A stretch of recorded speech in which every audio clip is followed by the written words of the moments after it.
Assalamualaikum warahmatullahi wabarakatuh. Kembali lagi di channel Kisah Menarik. Bagaimana kabarnya antum-antum semua? Semoga baik-baik saja. Di video sebelumnya kita sudah bercerita tentang kisah Nabi Sulaiman, yang mana Nabi Sulaiman ini adalah salah satu nabi yang paling kaya di antara semua para nabi. Bahkan kerajaannya pun tak ada yang bisa menandingi setelahnya. Kali ini kita akan membahas tentang kisah Nabi Daud. Nabi Daud adalah sosok nabi yang sangat pemberani dan bertanggung jawab. Beliau dikenal sebagai sosok panutan yang disiplin di lingkungan keluarga. Nabi Daud alaihissalam membagi waktu sehari-harinya menjadi 4 bagian, yaitu untuk mengkaji ilmu bersama Bani Israel, untuk beribadah di mihrab, untuk pengadilan, dan untuk berkumpul kepada keluarganya. Nabi Daud alaihissalam berasal dari garis keturunan Nabi, yaitu Nabi Ibrahim. Nabi Daud merupakan keturunan ke-12 dari Nabi Ibrahim. Nabi Daud juga termasuk dalam nabi-nabi yang wajib diketahui oleh kita semua dan wajib diimani akan keberadaannya. Nabi Daud merupakan keturunan Nabi Ishak. Nabi Daud alaihissalam wafat pada usia 100 tahun. Uniknya, soal usia Nabi Daud adalah adanya penambahan umur. Pada awalnya umur Nabi Daud tertulis di Lauhil Mahfuz hanyalah sampai 60 tahun saja. Namun Nabi Adam alaihissalam menghibahkan umurnya ke Nabi Daud alaihissalam. Jadilah beliau wafat pada usia 100 tahun. Nabi Daud sebagai orang yang telah dipilih oleh Allah Subhanahu wa Ta'ala. Kehidupan Nabi Daud jauh dari kemaksiatan. Seperti yang sudah disebutkan, Nabi Daud gemar mengikuti kajian bersama Bani Israel dan selalu beribadah di mihrab. Nabi Daud alaihissalam hidup di kota Bethlehem yang dipimpin oleh seorang raja bernama Talut. Raja Talut ini nantinya akan digantikan oleh Nabi Daud berkat kecerdikannya melawan musuh, yakni Raja Jalut. Dalam berbagai literatur tentang kisah Nabi Daud mengisahkan keberanian seorang remaja di medan perang. Beliau bahkan berani berperang walau usianya masih sangat muda dan baru masuk remaja. Ceritanya, waktu itu Bani Israel sedang ada rencana penyerangan dari pihak musuh. Raja Talut kemudian menyuruh orang kepercayaannya, yaitu Syami'un, untuk mencari tentara sukarelawan untuk melawan musuh. Lantas Syami'un segera mengabarkan kepada semua rakyatnya. Terdengarlah kabar bahwa Raja Talut sedang mencari bala tentara untuk melawan musuh ke telinga Nabi Daud. Tapi sayangnya Nabi Daud masih terlalu muda untuk ikut berperang, sehingga 3 kakaknya yang bisa ikut. Nabi Daud belum diperbolehkan untuk ikut berperang karena tergolong masih kecil dan remaja. Akhirnya dia hanya disuruh mengembala kambing dan bertugas mengantarkan susu kepada kakak-kakaknya di medan peperangan. Ketika Nabi Daud mengantarkan susu kepada kakak-kakaknya, Syami'un melihatnya. Syami'un yang bertugas mencari tentara pilihan untuk melawan Raja Jalut merasa Nabi Daud adalah orangnya. Jadilah Syami'un mengabarkan langsung kepada Raja Talut. Raja Talut menyetujui usul Syami'un mengangkat Nabi Daud jadi salah satu tentara. Nabi Daud alaihissalam pun sangat antusias menerima tawaran itu dan mempersiapkan segalanya. Mungkin terdengar remeh, tapi memang begitulah kejadiannya. Nabi Daud selama di medan peperangan antara Raja Talut dan Raja Jalut, ia berperang dengan kecerdasan akalnya saat melawan Raja Jalut. Alat peperangan Raja Jalut terlihat sangat meyakinkan karena peralatannya lengkap. Sedangkan tentara Raja Talut hanya seadanya. Buktinya Nabi Daud hanya bersenjatakan ketapel saja. Namun siapa sangka dari senjata yang kelihatannya remeh itu justru membuat takjub sang raja, yaitu Raja Talut. Apalagi ketika harus adu duel dengan Raja Jalut yang punya postur tubuh tinggi besar dan ditakuti oleh lawannya. Nabi Daud membuktikan dengan izin Allah mampu merubuhkan Raja Jalut yang ditakuti itu. Ketika itu Raja Jalut sedang melawan Raja Talut yang secara kemampuan bertarung jauh dari levelnya. Akhirnya pertarungan terjadi tidak secara seimbang karena Raja Talut hampir saja terbunuh. Raja Talut sadar kemampuan bertarungnya di bawah Raja Jalut. Akhirnya makin terdesak. Nabi Daud melihat itu akhirnya ikut membantu sang Raja Talut agar tidak terbunuh di tangan Raja Jalut. Nabi Daud memberanikan diri melawan Raja Jalut yang bertubuh besar, bersenjatakan pedang dan temeng di tangan kirinya, sedangkan Nabi Daud hanya ketapel dengan tubuh kecil.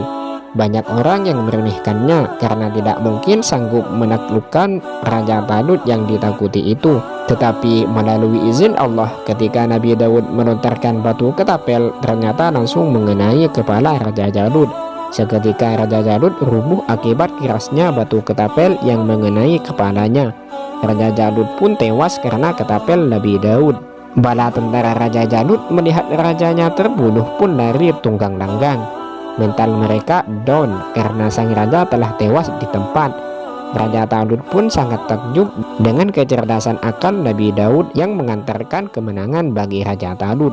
Setelah berhasil mengalahkan Raja Jalut, ia diangkat jadi panglima tempur Israel. Namun sebelumnya beliau dinikahkan dengan anak Raja Talut. Selama menjadi panglima tempur Israel, beliau melaksanakan tugasnya dengan baik sampai suatu ketika ada sisa-sisa perlawanan musuh yang ingin menyerang Bani Israel. Lantas beliau mampu memukul mundur musuh.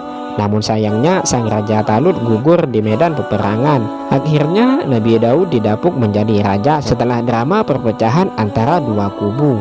Ada yang memilih anak Raja Talut sebagai penggantinya.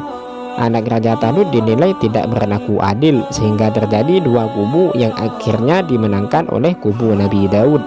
Nabi Daud alaihissalam akhirnya memimpin kerajaan dengan jujur dan adil. Beliau bahkan menjadikan Baitul Maqdis atau Yerusalem sebagai ibu kota kerajaan. Kepandaian Nabi Daud terlihat ketika beliau menyelesaikan sebuah perselisihan di mana beliau dapat berlaku adil bagi mereka yang bersengketa. Tidak ada yang dirugikan dalam proses penyelesaian konflik.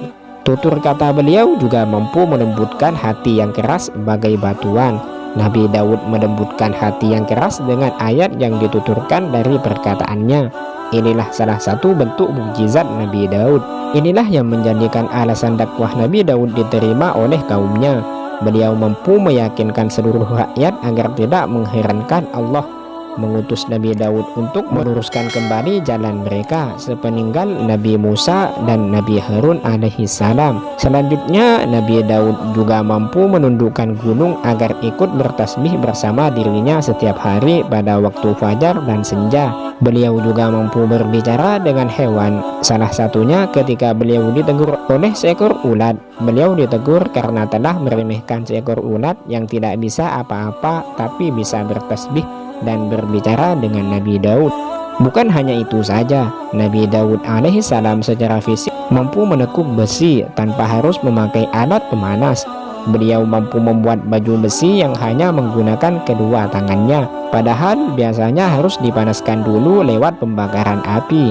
Ketika beliau genap berusia 40 tahun, Nabi Daud alaihissalam mendapatkan risalah kenabian dari Allah Subhanahu wa ta'ala. Nabi Daud alaihissalam menerima kitab suci Zabur untuk Bani Israel. Kitab Zabur merupakan salah satu bentuk iman umat Islam terhadap kitab-kitab yang diturunkan oleh Allah Subhanahu wa ta'ala kepada para rasul. Ahlak Bani Israel yang kala itu porak-poranda membutuhkan pedoman hidup agar menjalankan kehidupan yang berbudi luhur dan tiada menyekutukan Allah. Secara urutan, kitab Zabur diturunkan setelah kitab Taurat yang diturunkan kepada Nabi Musa. Kitab yang diturunkan kepada Nabi Daud menggunakan bahasa Kipti. Turunnya kitab Zabur untuk Bani Israel disinggung dalam firman Allah pada surat Al-Isra ayat 55 dan surah An-Nisa ayat 163. Keterangan tentang kitab Zabur ditemukan pula pada surah Ali Imran ayat 184 dan surah Al-Anbiya ayat 105 beserta surah Saba ayat 10.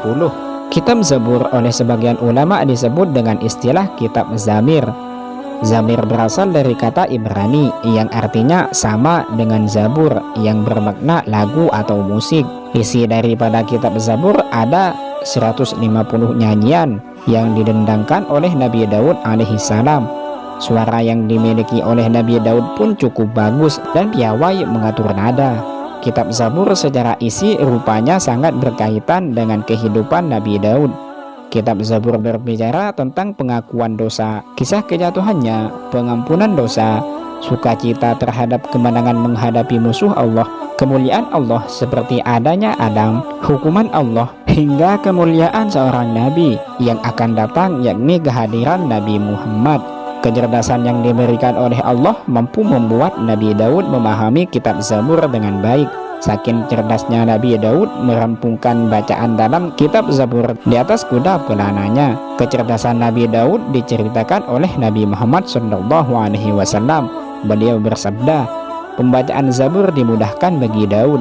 Dia sering mengarahkan agar binatang tunggangnya diletakkan pelana dan mampu menghabiskan bacaan Zabur sebelum pelana siap diletakkan, dan dia tidak akan makan selain hasil dari kerjanya sendiri. Barakallah. Hadis Imam Bukhari. Nabi Daud mempunyai amalan setiap harinya, yaitu yang disebut dengan puasa Daud, yang sehari puasa sehari berbuka. Ini dipraktikkan hingga sekarang. Beliau gemar sekali beribadah dan berpuasa kepada Allah. Karenanya Allah amat menyukai jika seorang mengamalkan puasa Daud. Amalan puasa Daud dijelaskan dalam hadis Rasulullah yang diriwayatkan oleh Abdullah bin Amr. Puasa yang lebih disukai oleh Allah ialah puasa Daud, dan sholat yang paling disukai Allah ialah sholat Daud. Beliau tidur di 1/2 malam, bangun 1/3-nya, lalu tidur 1/6-nya. Beliau berpuasa 1 hari, lalu berbuka 1 hari. Hadis riwayat Imam Bukhari dan Imam Muslim.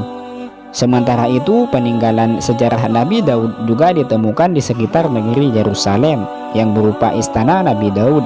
Peninggalan selanjutnya adalah mihrab Nabi Daud yang ada di luar Masjidil Aqsa. Sempat runtuh mihrab itu kemudian dibangun kembali oleh Sultan Hisamuddin Nashim sekitar tahun 696 Hijriyah atau 1290 Masehi. Peninggalan sejarah Nabi Daud selanjutnya adalah tambang besi.